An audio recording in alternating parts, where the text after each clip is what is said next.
Hey y'all, I'm Carrie. Hey y'all, I'm Mandy. And this is Monstrous.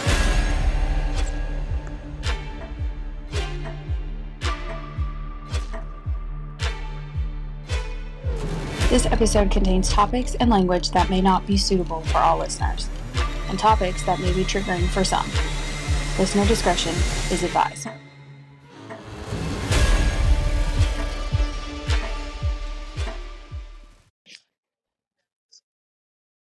All right. Ready? Ready? Stop. He says, no, the fuck you're not. I know.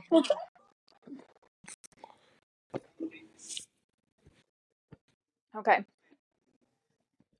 It's our first episode of March. Yep. Fucking March. I know. It's going by fast. I know. So this month is Women's Appreciation Month. So just like last month, we're going to cover it by covering cases all about women. Right.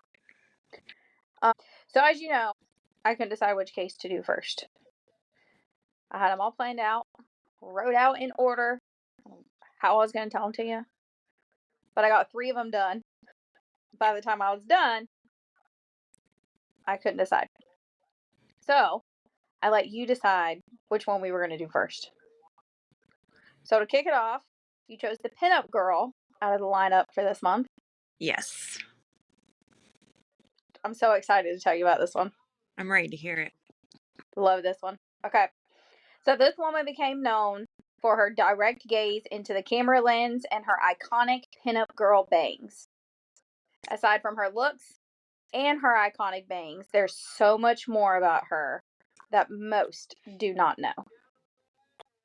This woman faced a lot throughout her early childhood, and even more as she began her modeling career, and her later life was filled with violence and trauma. You may have thought you knew the whole story, but I promise you didn't. I'm going to tell you about the life of Bettie Page and how she went from a pinup model to a patient in an insane asylum. Oh, shit. So this case is different than what we've already covered so far. We have yet to do a Hollywood starlet. And I've been dying to do one.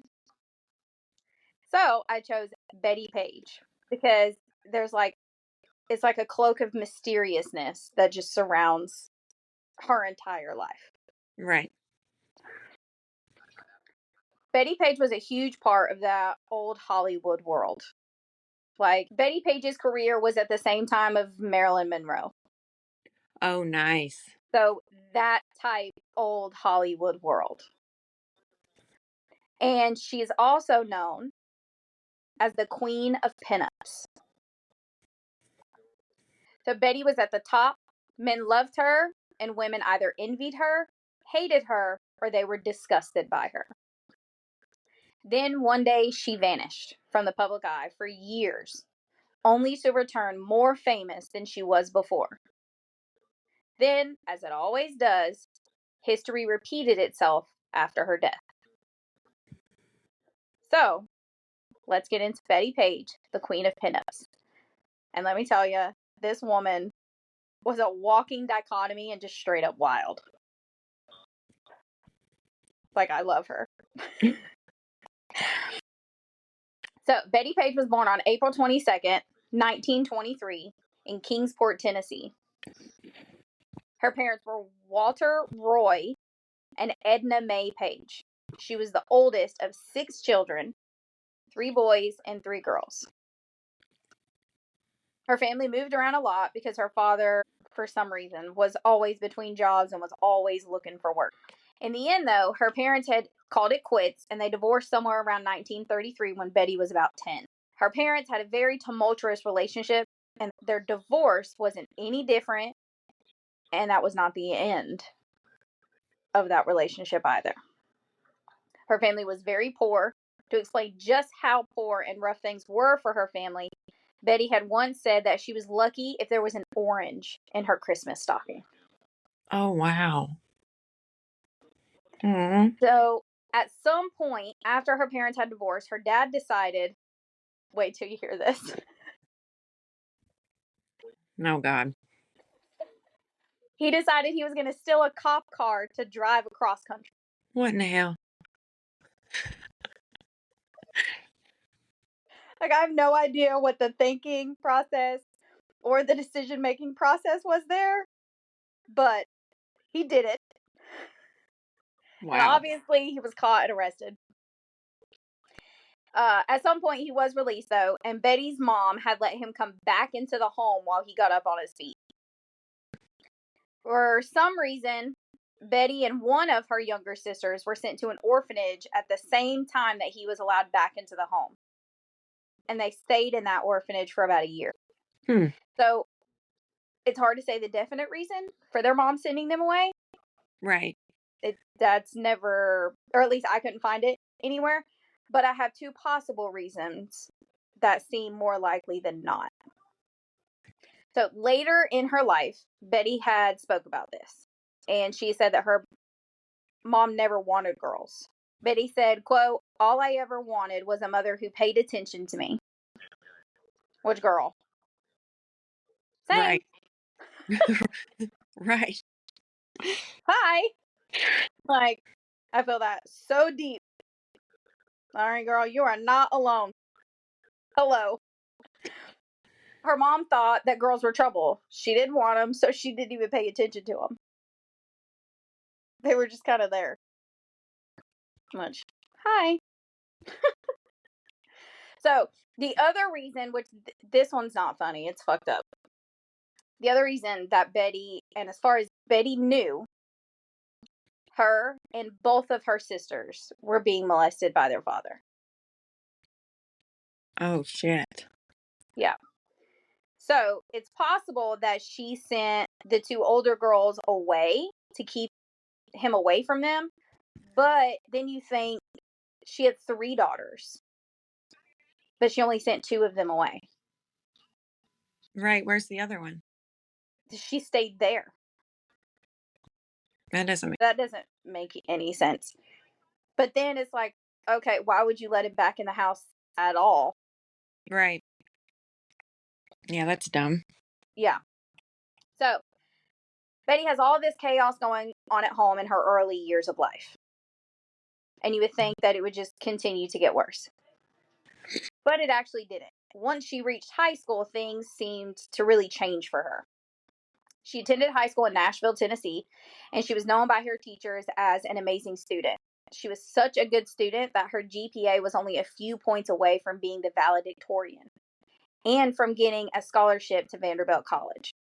She did, though, make salutatorian, which is the student ranked second in the class. When she graduated in 1941, and then this spot got her a scholarship to Peabody Vanderbilt, which is known for producing leaders in education, public policy, business, nonprofits, research, and government.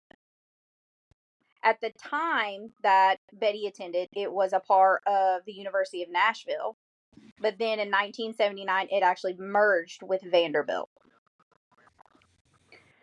Her teacher said that she had great ambition. A lot of people described her as competitive, that she was very active in school. She was part of the debate team. She was the mascot for her school's ROTC program. She was voted most likely to succeed and even won homecoming queen. Wow. So even though she was sent to an orphanage, she had all the trauma that she had went through up until this point due to her dad. And then being extremely poor, she seems to have pushed through it all. Did what she needed to do in order to have a better life and to make it despite the bad cards that she was dealt. Which, hello. You know. Right, exactly. Like, girl. So she went on to college to be a teacher, which was a normal profession for women of her time. But she didn't like it. She actually hated it. Because she couldn't really seem to get control of her class, and that was mostly due to the boys, because they were all, like, fawning over her or just saying, like, gross stuff to her. Which Bettie was beautiful. She was a very beautiful woman, but she's like, no, we're not doing this. So then after this, she tried her hand at secretarial work, but she hated that too. Which, same, girl, I would know. I couldn't sit at a desk all day. Mm-mm. I'd get bored. So while she's trying to find her way and, figure out what she's going to do with her life and figure out her career, she has big dreams of moving to California. Because in this day, everybody moved to California. They got discovered and then they went on to have amazing lives. So that's how it was portrayed. This is where her iconic bangs came out and a star was born. Okay. Which I have pictures of her before she had the bangs and after. And she was beautiful before she had her iconic bangs. The bangs she had were the straight across bangs that were kind of rolled up. Mm-hmm. They're also called rockabilly bangs. But they're more commonly known as the Bettie bangs. I didn't know that. Mm-hmm. So before I go into, all of that and how the bangs came to be, I'm going to tell you the rest of her backstory. So Betty married her high school sweetheart, Billy Neal. And in the early 40s, they both packed up and moved to Southern California. After they arrived, Billy was sent off to fly in World War II. And while he was away, Betty had entered several beauty contests. She ended up having to take acting and speech classes because, according to them, she had to lose her Southern accent because it was so thick. Which, bye. Yeah. So she worked through it. She got her accent to where it wasn't as thick. You could still hear it. So I guess it's more like mine now, where Right. it's there, but it's not as thick unless she said like certain words or spoke in a certain way. So toward the end of the 40s, Betty had come to the realization that she wasn't going to make it in Hollywood because she refused to sleep.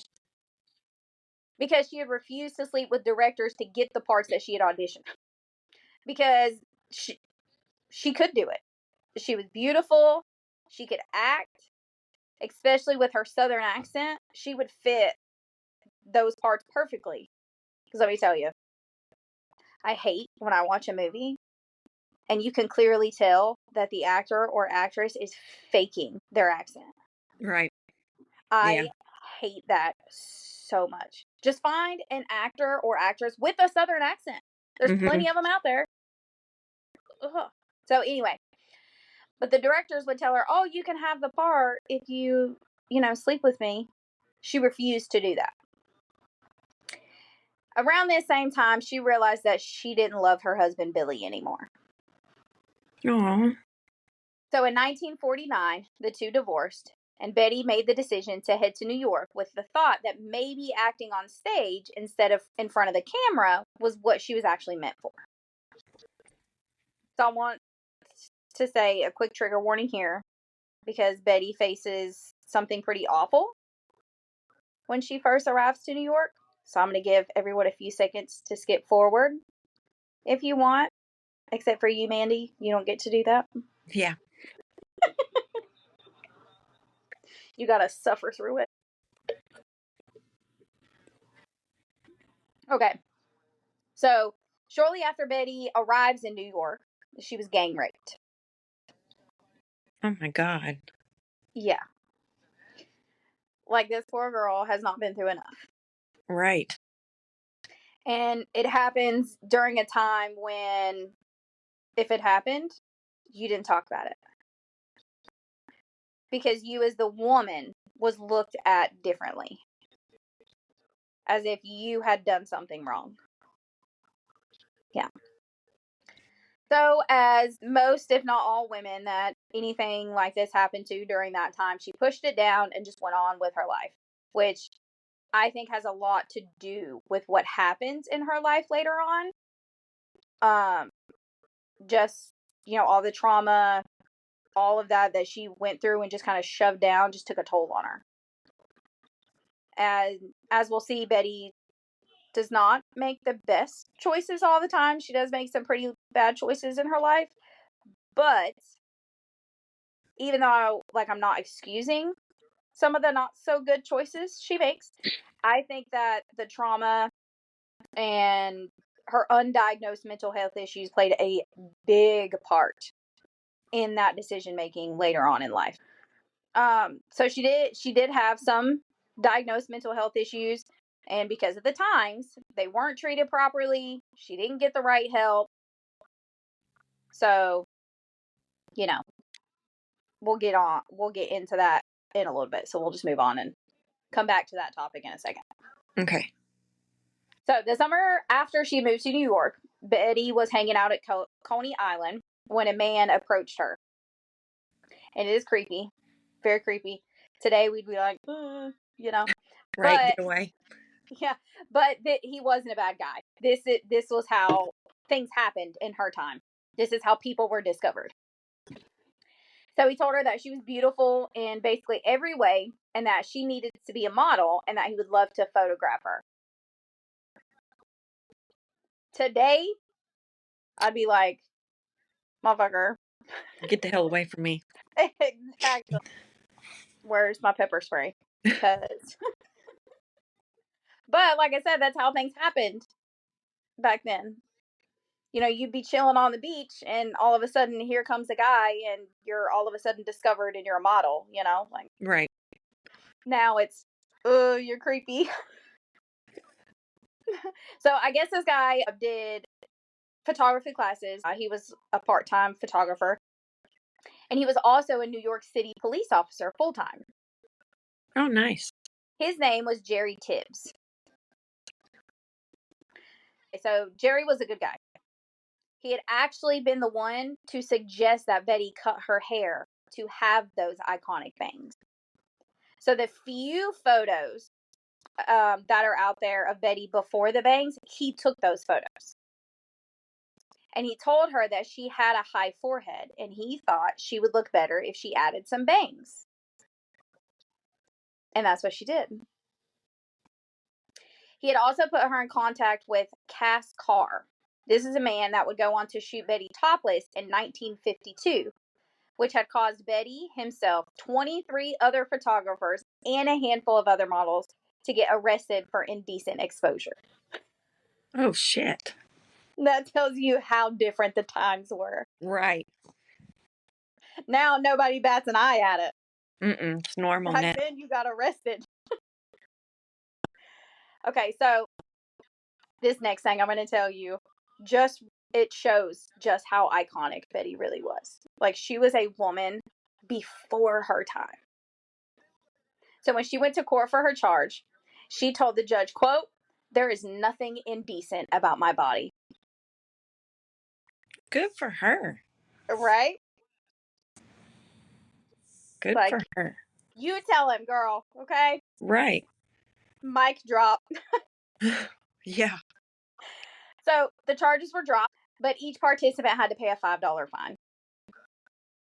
So these two men, Jerry and Cass, were really the ones that had catapulted Betty into modeling. Cass would set up shutterbug classes at the YMCA which I didn't even know YMCA was around in the 50s. Yeah, I didn't either. I had no idea until I started doing Betty's story. That completely blew my mind. Okay, anyway. Here, Betty would model for amateur photographers. The first well-known photographer that would go on to photograph Betty was Irving Klaw. And he was the one that was accredited for discovering Betty, but he really wasn't. It was actually Jerry. I mean, technically, like, he discovered her in a way that sent her into the pinup world and got, everybody's eyes on her. But Jerry was the one that really pulled her into that career. So Irving and his sister Paula worked together on several different shoots. The main shoots that they worked together on were bondage photos. And these photos are what earned him his moniker of the Pinup King. So he took normal everyday photos of Betty, but he also ran an underground photo world where he would sell photos of women in bondage. When Betty was in these shoots, Paula would tie Betty up in whatever the shoot required, and Betty said that she was never uncomfortable in any of these shoots. Aside from one where she had been tied up for just too long and her body physically began to react, like, right. in a bad way. Other than that, she said that she was never uncomfortable. They never made her do anything that she didn't want to do. Nothing. Which we can't say that today. Right. Paula would go on to say that Betty had never objected to anything that she was asked to do. This could be because Betty needed the money and she made good money doing these photos. So Betty made $10 an hour for 5 hours at a time, which would be $119 today. Oh, wow. So she made $119 an hour, and each shoot was 5 hours long. So on top of this, she would also receive a tip after each shoot, which was typically about $50. That would amount to $595 today. Nice. So total for each photo session, which were done every Saturday, once a week, every Saturday, Betty would make $100, which is about $3,570 in today's money. She made that consistently every week. Wow. Right? That's good money. Right? So I don't know if she did it just because she liked it and this is, I'm a model, this is what I'm good at, or if it was the money. Maybe it was both.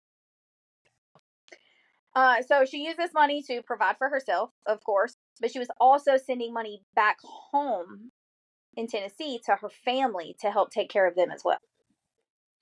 Betty had also starred in some peekaboo films. So she was also making money from these.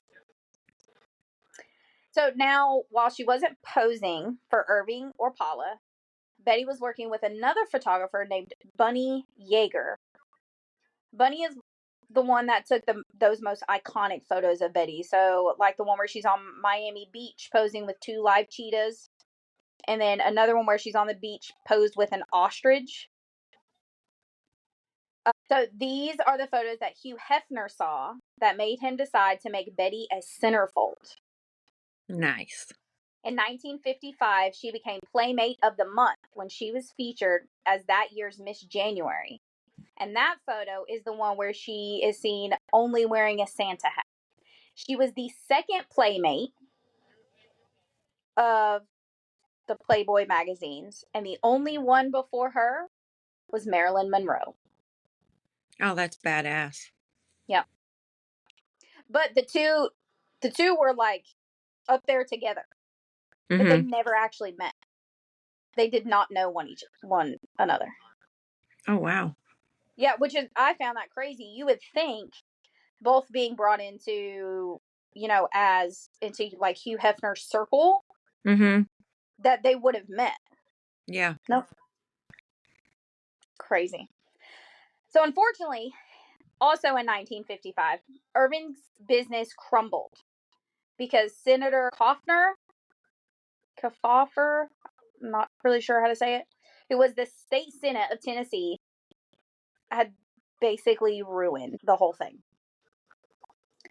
So this year he decided that he was going to run for president. And at the time, he was also the chairman of the United States Special Committee to investigate crime of interstate commerce. That's a fucking mouthful, dude. Like, I feel like they totally could have shortened that. So his entire campaign centered around obscenity and how TV, music, pornographic materials, and all of that shit were damaging to young people's minds. He's just over here like footloosing it and shit. Like, as soon as I read that, that's what I thought of was that movie. Footloose. Yes. Can't dance, can't have music, can't nothing. Like, so he led an investigation into organized crime that had turned out to be successful. And now was his chance to get porn and all those pretty women out of American homes because, it's just awful and all of it's just the devil's work out here. So when all this went down, Irving was personally asked by this man, I'm not going to try to say his name again, because I know I'm not saying it right, to appear in court on May 19th, 1955. Because Betty was featured in many of his photos, she was asked to appear as a witness. So, trigger warning here. This is really sad. Betty never actually had to testify because a man named Clarence Grimm had come forward as a witness. He said that his son Kenneth had accidentally died while trying to recreate one of the bondage photos that Betty had posed for. His son was found tied up to a tree in almost the exact same position that Betty had modeled in the photo. And he had died of autoerotic asphyxiation. But back then, they didn't call it that because they didn't have an understanding of how all of that worked. Right. I just want to say, I feel like maybe this wasn't self-imposed. I could be wrong, but why would he tie himself to a tree? Yeah. Like, that doesn't make sense to me. I could be wrong. I don't know. I found that weird. It is weird. Why would you be doing self-bondage on a tree? Yeah. But anyway, so once the case came to a close, it became illegal to send or receive any type of bondage material, even if it wasn't sexual in nature. Any kind of bondage material through the mail. In 1963, Irving had actually been charged for violating this law which he went on to appeal that conviction. This, though, led him having to destroy everything that had to do with any of his bondage material, including his negatives. Oh, shit. Yes. So now Irving was completely ruined. And then 3 years later, he died. Aw. His sister Paula, though, would go on to continue running the family business until 1996. This case also had its impact on Betty, to the point where she wanted to walk away from all of it. I think this was because in some way she felt responsible for Kenneth's death, even though she really didn't play any part in it. Yeah, she didn't do it. Yeah, but I think she kind of felt responsible in a way, which I can understand that. So around 1958, Betty had made the decision to leave New York and head back to Los Angeles. Here, she met a man who she instantly hit it off with. His name was Armand Walterson. He was a little younger than she was, but they got along very well. After some time, the two got married, but by the time Betty realized what his true passions in life were, it was a little too late. Are you ready? Do you want to know what his passions were? Yeah.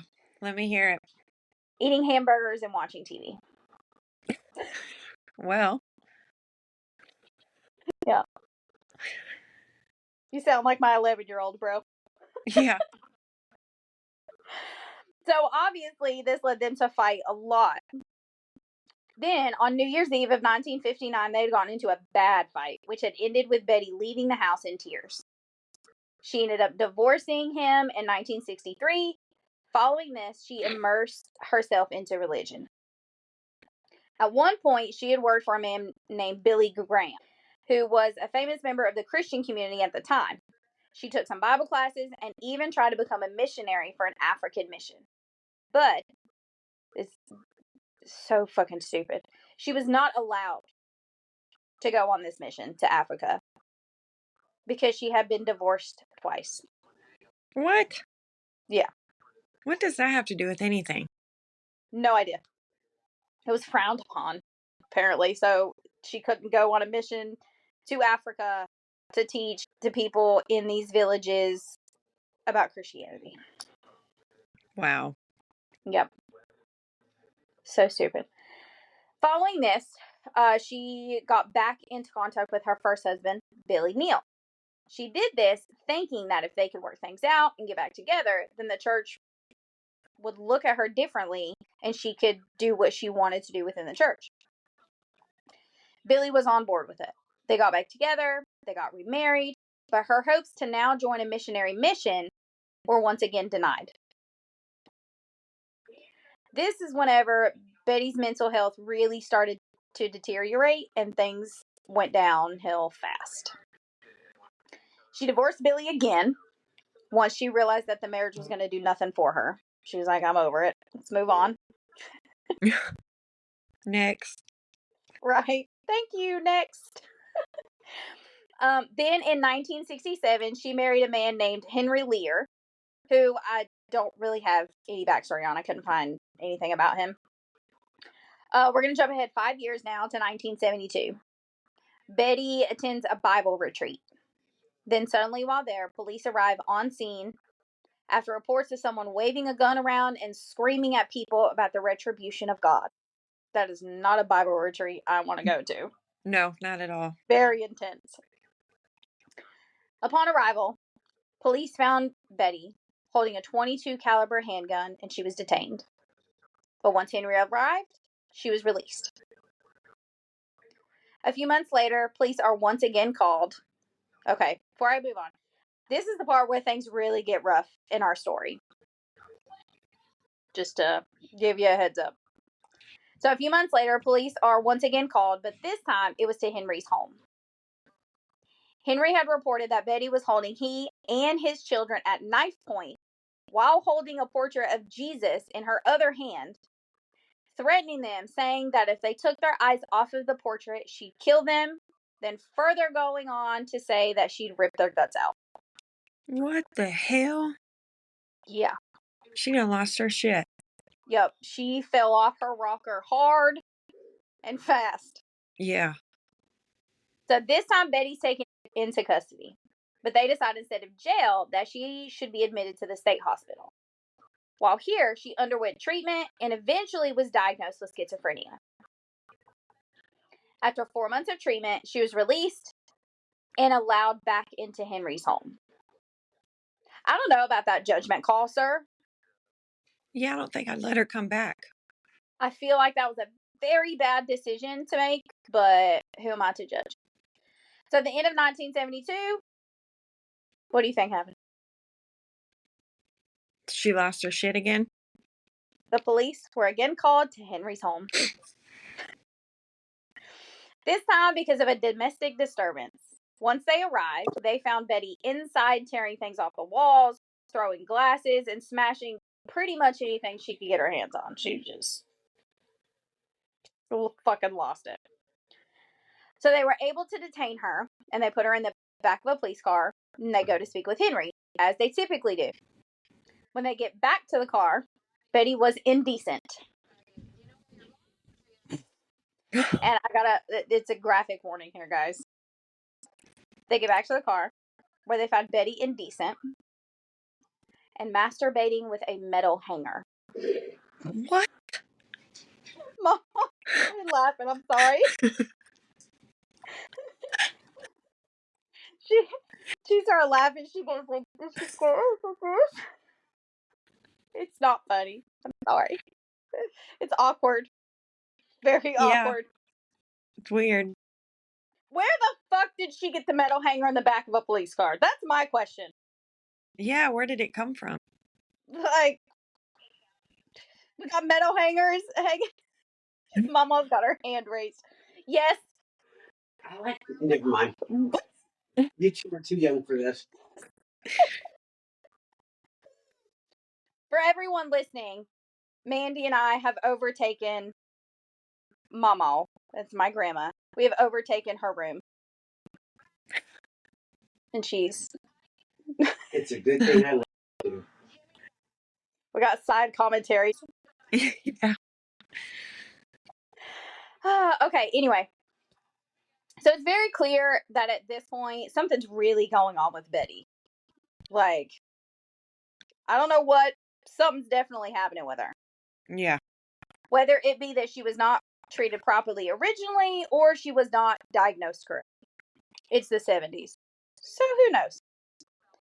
To the police, though, it wasn't either. What? Yeah. She's over there laughing. What is so funny? Drugs and rock and roll. I don't feel like that was Betty's issue. Okay, I don't mean to make light of it. It's just very... It was the 70s. Come on now. We obviously do not mean to make light of this situation. No. It's heavy, and it's something awkward to talk about. You gotta Still with your grandmother in the room. make light of things, okay? Best you can. Anyway, so to the police, it wasn't that she wasn't treated properly. It wasn't that she wasn't diagnosed properly. Pretty. It was just that she needed more help. So they sent her back to the state hospital. She spent another 5 months here. So she's getting quote unquote help, but it's not consistent. Right. It's here and there. Nor is she getting the proper or basic treatment, which I'll get into that in a little bit.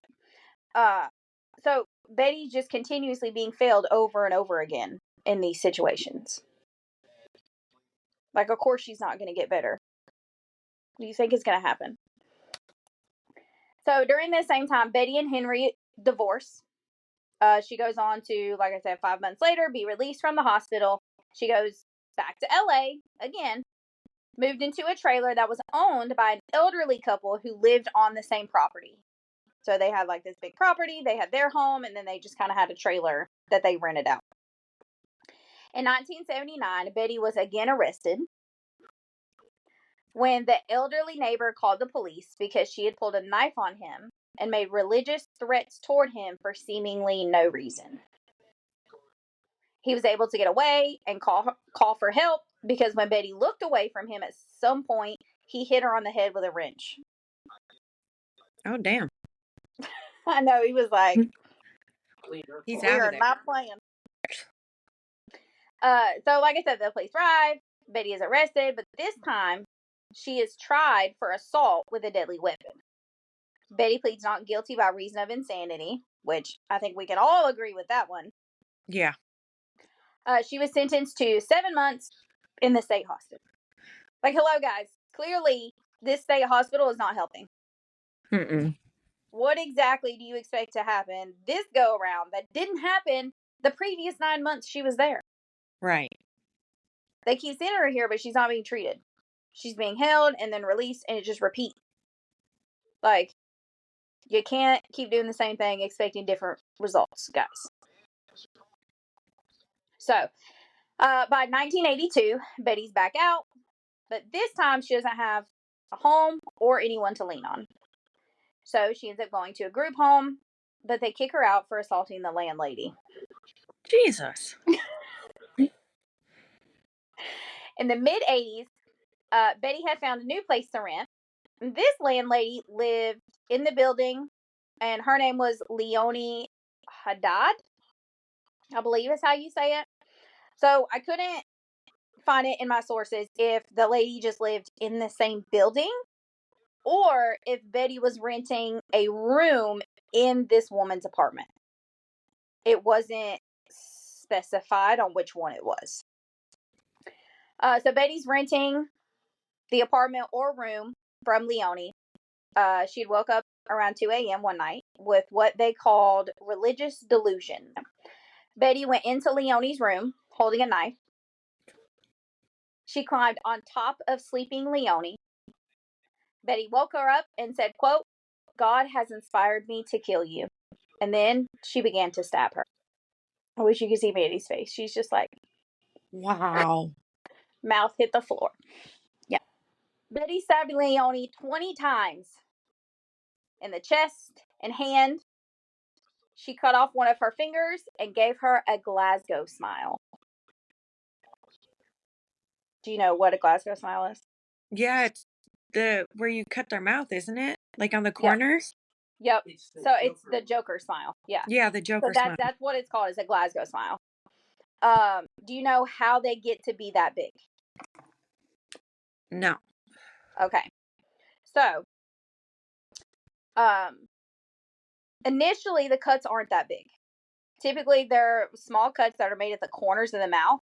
Mm-hmm. Then the victim is beaten, stabbed, or both until the facial muscles tighten, which cause the cuts to extend. Oh, okay. Yeah. This is also called a Glasgow Smile in Scotland. I believe that's how you say that. But I might be wrong.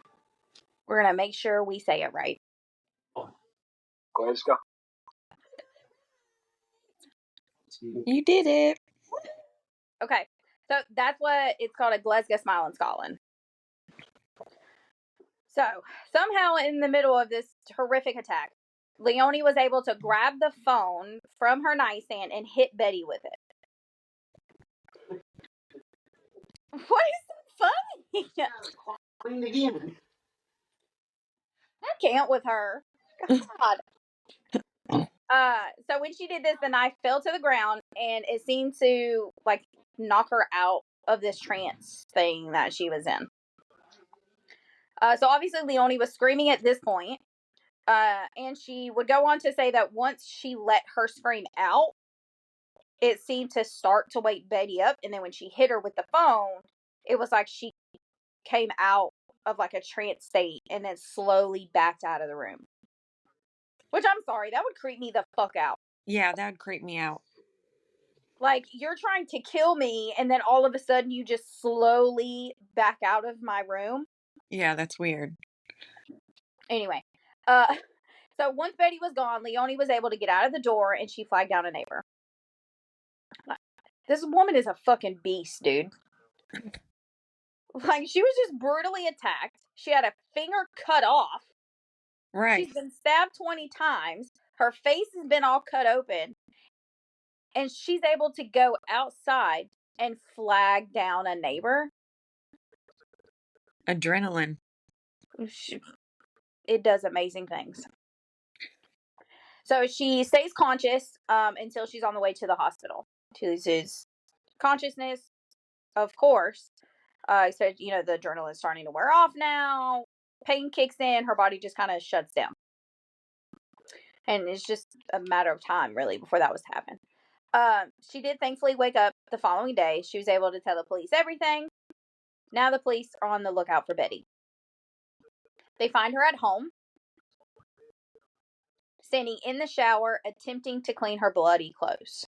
Thankfully, Leonie does survive her attack, and she believes her survival is due to Betty using a bread knife rather than a butcher knife. True. Can you imagine? No. With a serrated blade of a bread knife. No.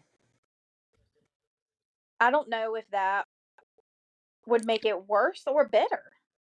Right. Like a butcher knife it's sharp, but at least it's straight. Yeah. Ugh. That gave me chills whenever I read that. Oh my God.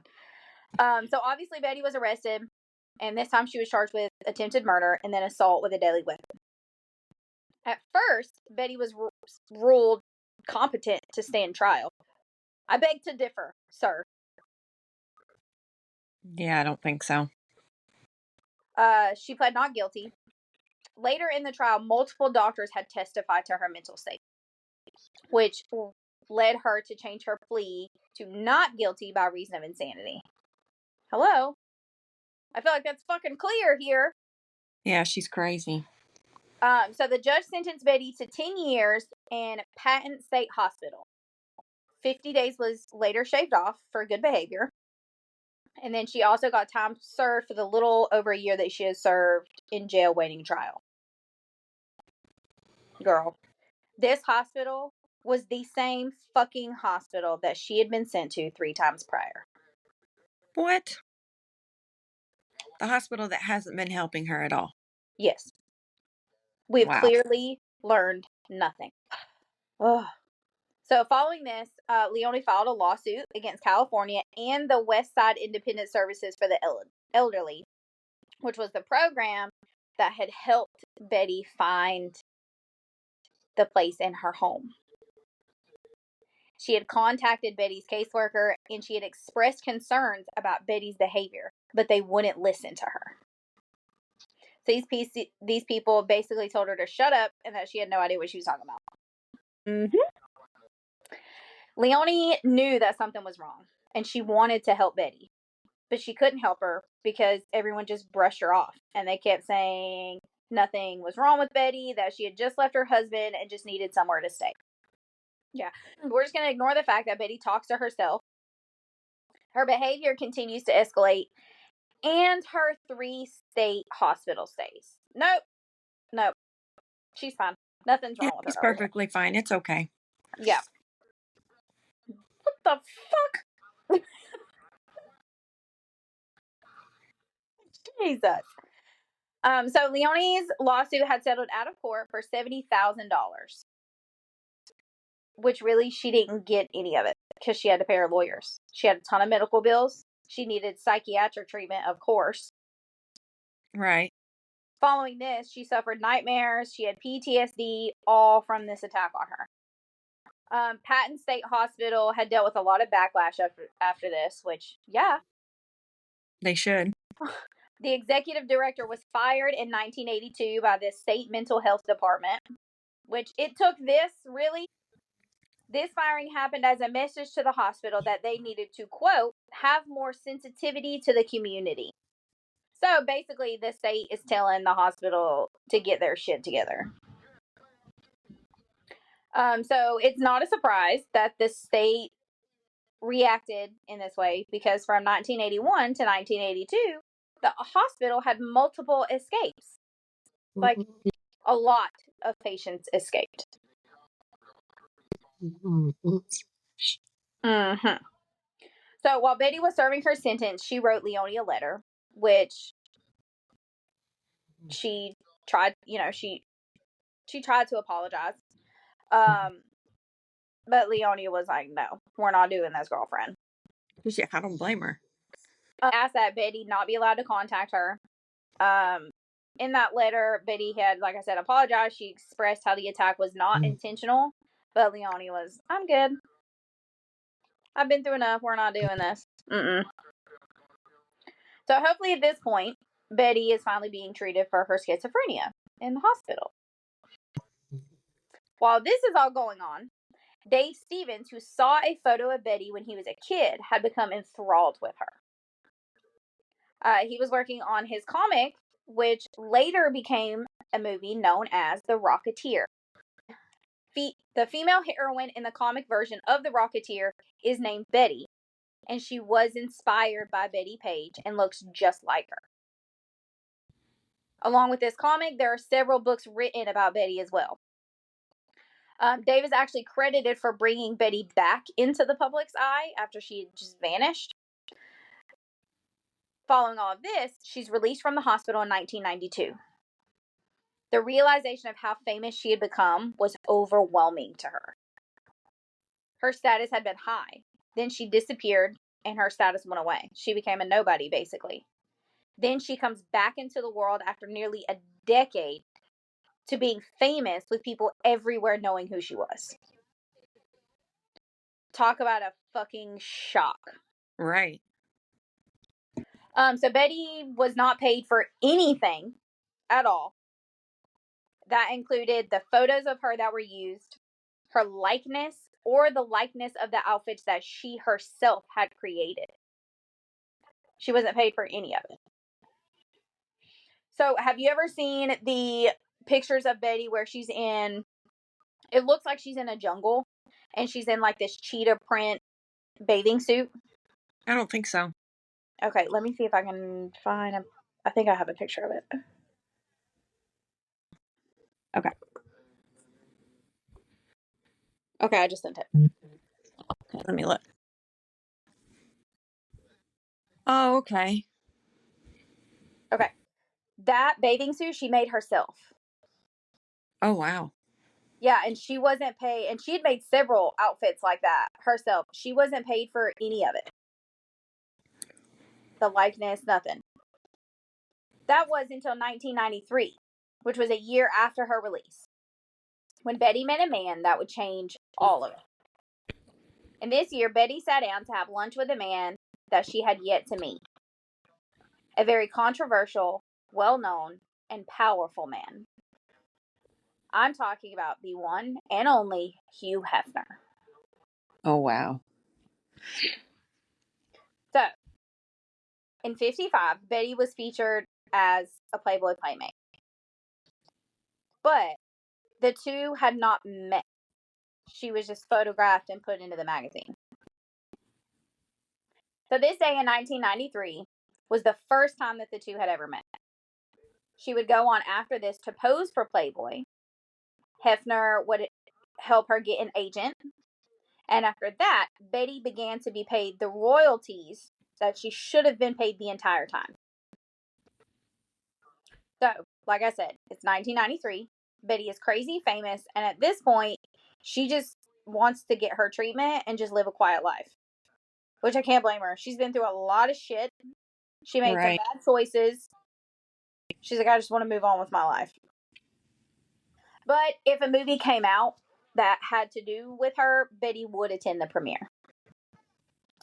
The biggest of those being the notorious Bettie Page, where she was played by Gretchen Maul, Maul, I think that's how you say it.